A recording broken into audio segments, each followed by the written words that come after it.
Salam, selamat malam saudara-saudara yang dikasihi oleh Tuhan Yesus Kristus.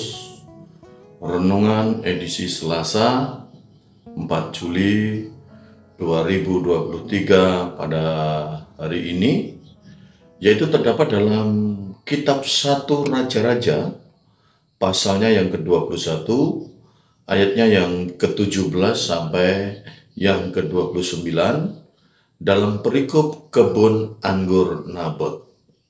Saya akan membacakan pada ayat yang ke-21 sampai ke-22 dan 24. Beginilah firman Tuhan. Sesungguhnya aku akan mendatangkan malapetaka kepadamu.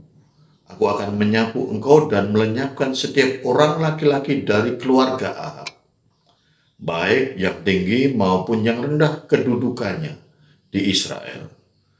Dan aku akan memperlakukan keluargamu sama seperti keluarga Yerobeam bin Nebat dan seperti keluarga Baesa bin Ahia, oleh karena engkau menimbulkan sakit hatiku dan oleh karena engkau mengakibatkan orang Israel berbuat dosa. Siapa dari keluarga Ahab yang mati di kota akan dimakan anjing, dan yang mati di padang akan dimakan burung di udara. Sampai sedemikian jauh pembacaan firman Tuhan. Firman-Mu pelita bagi kakiku dan terang bagi jalanku. 1 Raja-Raja 21 ayat yang ke-17 sampai ke-29, saya mengambil tema pertobatan yang semu.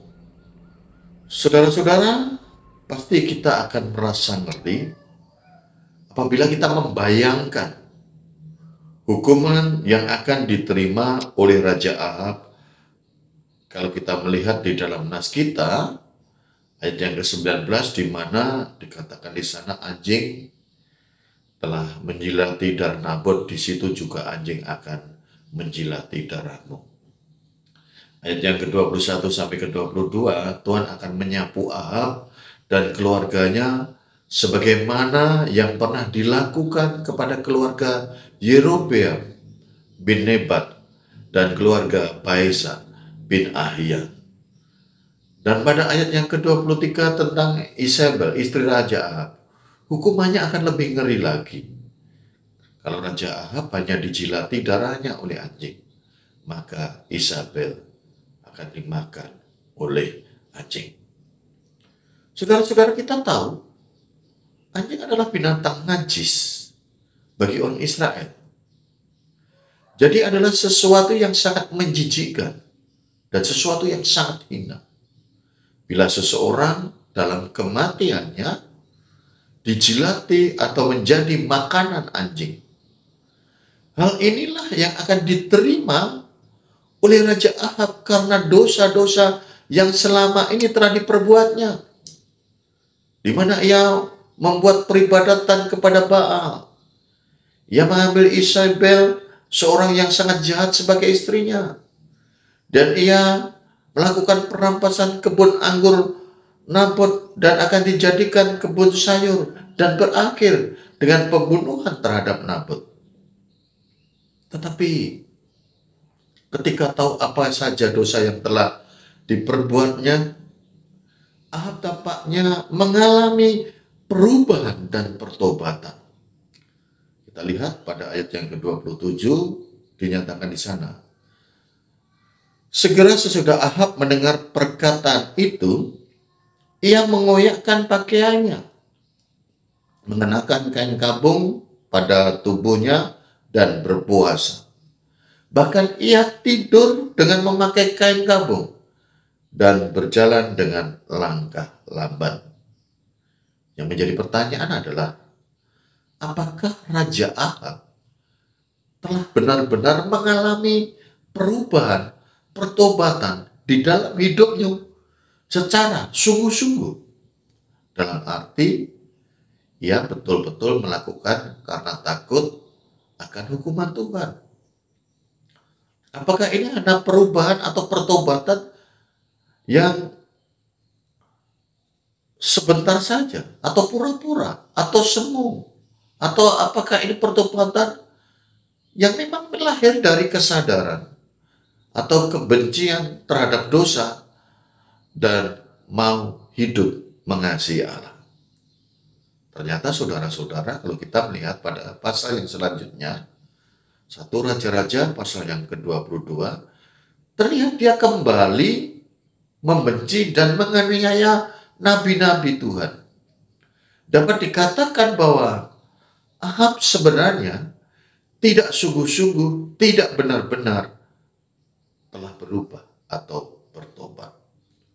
Namun pertobatan yang ia lakukan hanya sementara. Pertobatan yang tidak bertahan lama. Tentu hal ini tidak menghasilkan pertobatan yang nyata. Perilaku yang ditunjukkan oleh Ahab ini sama seperti firman Tuhan dalam 2 Petrus 2 ayat yang ke-22. Dikatakan, anjing kembali lagi ke mutahnya, dan babi mandi kembali ke kubangannya. Di mana dengan tanpa rasa malu sedikit pun, Ahab ternyata melakukan kembali dosa yang dulu pernah ditinggalkannya. Tentu pertobatan yang demikian adalah hanyalah pertobatan yang tidak sungguh-sungguh. Pertobatan yang tidak serius. Pertobatan yang terkesan hanya main-main saja. Itu yang disebut dengan pertobatan semu. Yang menjadi pertanyaan adalah, apakah Allah bisa begitu saja dipermainkan? Apakah Allah begitu mudah untuk ditipu? Nas ini mengingatkan kepada kita, jangan pernah main-main dengan yang namanya dosa. Karena setiap orang yang berbuat dosa akan menanggung segala akibatnya. Tuhan memberkati kita. Tuhan memberkati firman-Nya. Salam. Mari kita merendahkan diri kita bersatu dalam doa.